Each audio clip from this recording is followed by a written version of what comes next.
lalo magpasok ko pala kanina. May tita ba ay wala kayong magdana-gana. Wala kayong masigla-sigla, wala kayong sinaliga. Kaya naman dahil dyan, may simpleng mapasigla tayong gagawin. So ako, sinanyo na ako at sunday. Unang-una ay galawin mga kamay. Ang yung buong katawan. Napagpagay sa kasapian ang masinagsapian. Nakapin namin yung inariya sa kapaligiran. At yung buka. Maraming salamat. At hindi ba talaga kami tumalong na buhayan.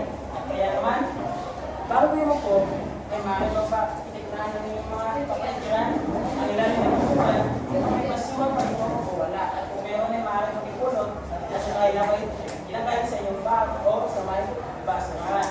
At huwag niyong kalimutan ang inyong mga sarili. Ang inyong yamigome, ang inyong kuho, lalo na sa babae. Maraming salamat. At sa kano, Sinitaya, bago mo lang kung sino lumiwan sa klase niyo. Ngayon buhay walang iman at narito lahat ng ating Aba. Kung dito kayo lahat at walang absent. Kaya naman, dahil dyan, ay ako ay magsiupo. Sige, pero lang naman yun. Alam mo no, ako yung natutuwa dahil dito kayo lahat. Ganyan ba kayo masapit na makita ang malaking pisto niyong maestro? At sinabi ko nung nagarang araw ay may paksa tayong tatalakayin. Ngunit bago yan ay may simpleng gawain na tayo gagawin. Bago tayo lumabog sa ating pangunang gawain, meron akong ibibigay na trivia. Ang trivia na ito ay para lamang sa inyo. Ang trivia na ito ay patungkol sa ASEAN. Alam naman natin lahat na ang ASEAN ay Association of Southeast Asian Nations. Tama ang iyong mga narinig. Ngayon naman, alam niyo ba, ang isang bansang kasapi ng ASEAN ay ang bansang Pilipinas.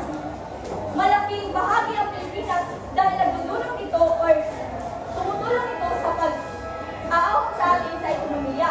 Ngayon, may bibigyan ko kayo ng trivia kung saan dapat mahulaan kung anong bansa ang aking itinukoy. So, ang bansang ito ay kasapi sa ASEAN. Sila ay sikat dahil sa kanilang mga sayaw o tinatawag nating pop dance group. Ano ang bansang ito? Korea. Tama! Ang bansang Korea ay sikat dahil sa kanilang tinatawag na pamangkanang sayaw na kung saan ito ay Korean pop dance group o ang K-pop dance group. Meron na kayong mga idea kung bakit tayo sumapit or bakit tayo sumapit sa ASEAN at ang mga kadahilanan nito at ang influensya ng kasabing bansa ng kasabi din sa ASEAN.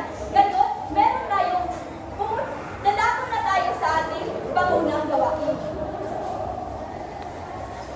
Ngayon, mga bata, tapos na natin alamin ang ating mga kadahilanan ng bagsak sa Pilipinas sa ASEAN. Sa komunikasyon sa Korea ng ating bansa. Ngayon mga bata, hahatiin ko kayo sa apat na pangkat o grupo para magbibigay kayo ng mga kadahilanan na sa palagay ninyo kung paano o saan nagsisimula ang ASEAN. Uulitin ko mga bata, hahatiin ko kayo sa apat na grupo o pangkat para magbibigay kayo ng mga konting kadahilanan na sa palagay ninyo kung paano o saan nagsisimula ang ASEAN. Ngayon, ito na lang ang ating gagawin. Pangkat una, pangkat dalawa, pangkat tatlo, pangkat apat. Ngayon, ang unang gawain sa pinamagatang i-konsepto mo na kung saan tutukuyin ninyo ang mga dahilan na pagsisimula sa ASEAN sa pamamagitan ng konseptong mapa. Ngayon, may illustration board ako dito. Bawat sa inyong pangkat, bibigyan ko ng illustration board para dito kayo gumawa sa inyong gawain. Pakiawak. Salamat. Yun. Ngayon, ganito ang halimbawa sa ating gawain. Ito ay halimbawa lamang para sundin kung paano niyo gawin ang inyong gawain. Mga bata, bibigyan ko lang kayo ng 2 minuto para tapusin ang inyong gawain. Pwede na kayong magsimula ang inyong gawain. Tapos na po.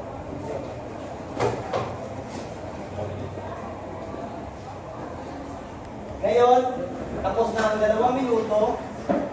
Pwede bang itaas ang inyong illustration board para makita ko kung tama ba ang mga ginagawa ninyo. Pangkat-una, tama. Pangkat-2, magaling. Yan ang ito. Mali. Tama. Pangkat-4, mali. Tama rin.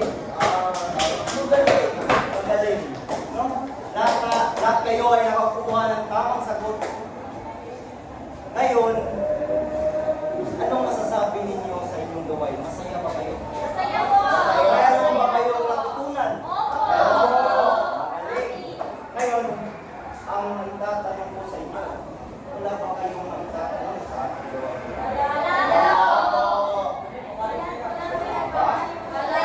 Wala ba'y naintindihan?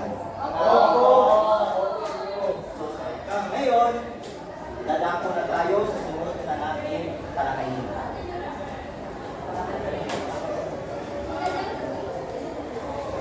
Magalang ako, estudyante, na ginawa nyo ang unang gawain.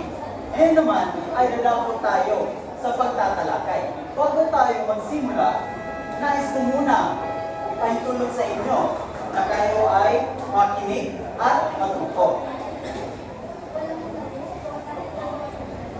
Ang ating tatalakay ng gabi ay pinamagatang ASEAN bilang isa sa mga batayan ng patakarang panlabas at pangkalakalan ng Pilipinas. So, ngayon, meron itong 2 parte.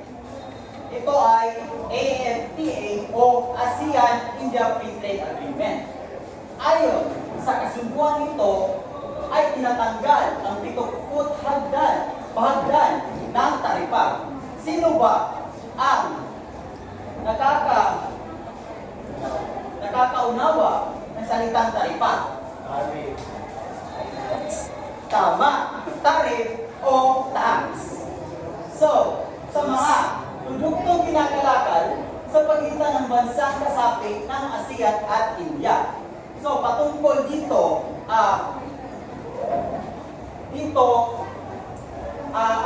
India